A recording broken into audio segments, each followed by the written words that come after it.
This is it. This is it. This sincerity, this drive. Do you see that two paradoxical activities are happening right now at the same time? On one hand, you are prepared to admit that we live our lives in total ignorance. We know nothing about what is happening, but we live as if everything is normal. As if just everything that is happening with our permission, with our understanding, with our comprehension. While we know not even an iota. So this is one part of the happening. The other part of the happening is the confidence that you have. Were you not sure that you could know, would you have asked this question? And is that not paradoxical for someone who has discovered that she is not knowing anything to simultaneously, parallelly, at that very moment ask, what is knowing? Are you with me on this? I'm saying I'm X years old. And this X is a definite number, it's a significant number. It may be 20, 30, or 70. And for 20, 30, 70 years, I have not really known anything. And yet, I rise and say,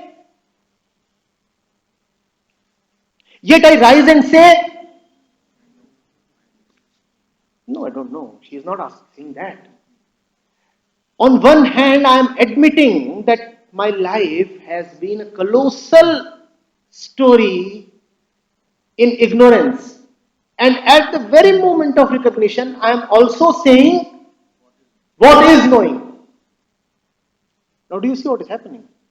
The one who is telling you that you are a failure is also empowering you so much that boldly you are asking, what is it then? I can know. Usually, when you see somebody dejected, defeated, having received failures multiple successive times,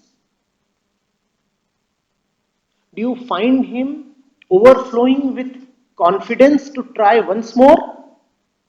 Does that happen? No, that does not happen. Not generally. But this magic, this is knowing. To recognize that I do not know is the surest knowing. One can call it the beginning and the end of knowing.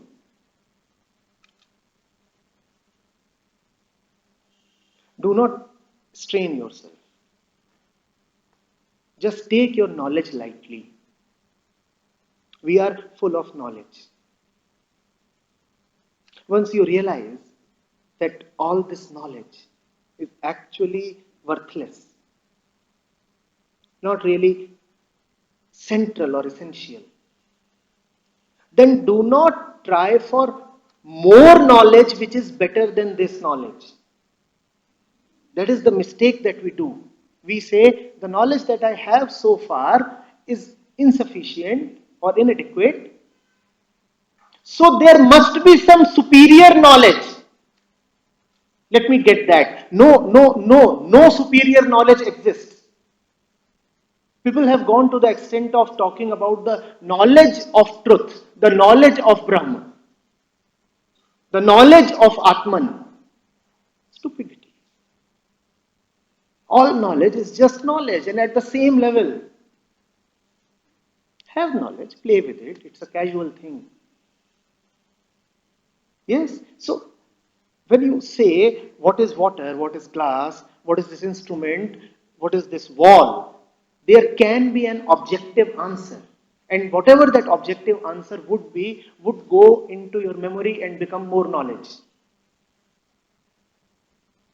But when you ask what is knowing, then in terms of words, in terms of knowledge, it is just a cessation, a negation. a certain lightness. To really know is to take knowledge lightly. Yes, you will never be able to say that this is my knowing. Knowing is not to be expressed in a sentence. And even if you actually do know, whenever you will try to express knowing in words, the expression will appear a little foolish, as is my expression right now. You know, there is something that is not meant to be expressed in words, but you are expressing it. So whatever you say is a little unintelligible, incomprehensible. It can be so easily shredded. Argument can defeat it. You can get up and say, all this is nonsensical because this can be proven this way, this can be proven this way, this can be. And whosoever will be trying to reject me through argument, unfortunately, will succeed. Whatever I am saying can be defeated by your mind and your argument so easily. Because it was never meant to become words, it was never meant to become knowledge, it was never meant to reach you in this form. It is always meant to arise from within, not really come through the sensory route. When it comes through the sensory route, then it requires your own participation and acceptance. Then it's just a knock. It's just a knock. You have to do the real work. It's a reminder. The reminder cannot do it for you. I can only just knock and say, it is not this way. But I cannot really tell what it really is. But I have to. So,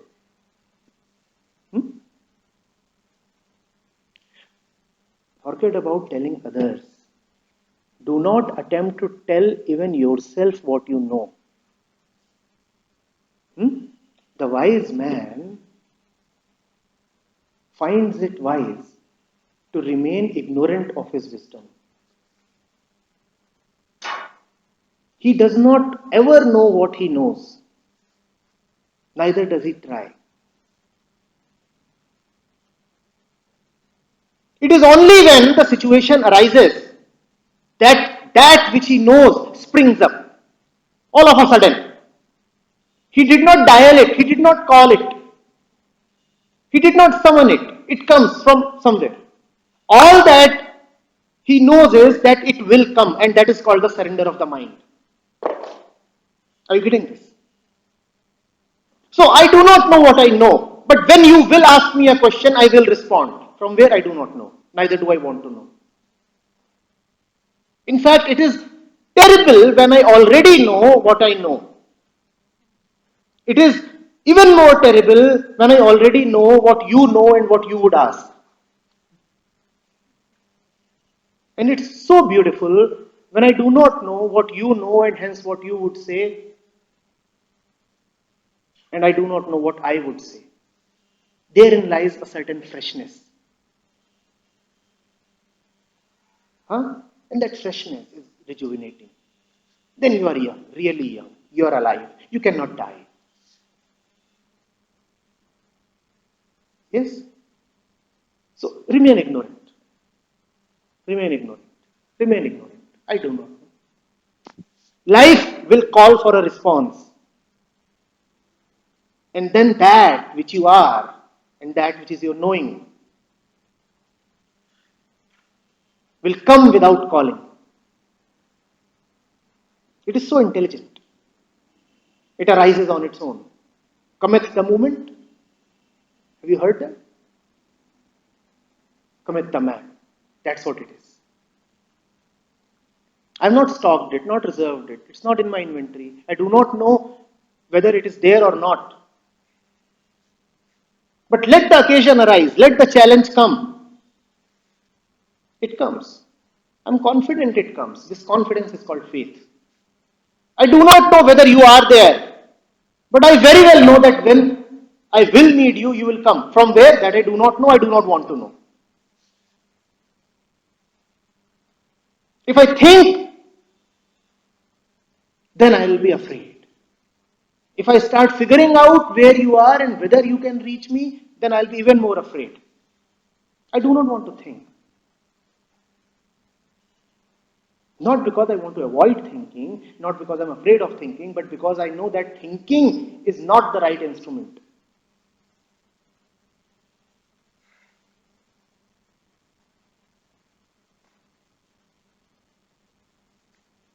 It is scary, is it not? When you think about it, it is so difficult to live that way. You want guarantees, don't you? You want to keep feeling your pocket. You want to be assured that there is your wallet here, that there is your mobile phone here. But existence does not operate this way.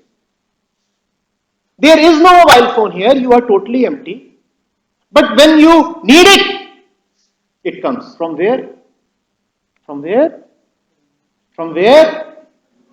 Neither do I know, nor do I want to know. All that I know is that when I'll really need it, it will come. This is knowing. This is knowing. You already know. And all that you know comes into action, starts dancing when the moment arrives, when the challenge comes, when the response is needed.